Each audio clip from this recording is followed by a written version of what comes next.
কি হয়েছে রাজা বাবু তোমার? তুই হলো আমার রাজা বাবা। রাজা বাবা,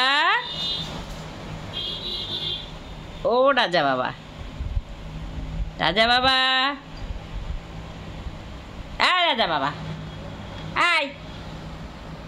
তুমি আমার উপর রাগ করছো বাবা? কি জন্যে? একেবারেই আমার দিকে তাকাচ্ছ না তুমি কেন? আমি তোমার সাথে কি করেছি? তোমাকে বিয়ে দিয়ে দিচ্ছি না সেই জন্য, বিয়ে দিচ্ছি না সেই জন্য তুমি আমার উপর রাগ করছো। থাক, রাগ করো না, বিয়ে দিয়ে দেব, রাগ করে না। মেয়ে দেখতে যাব। তুমি কোথায় বিয়ে করবা? তুই কোথায় বিয়ে করবা? মা, তুমি কোথায় বিয়ে করবা? তোমাকে বিয়ে দিচ্ছি না তাই রাগ হইছো? থাক, তোমার রাগ হওয়া লাগবে না, তোমাকে আমি বিয়ে দিয়ে দেবো।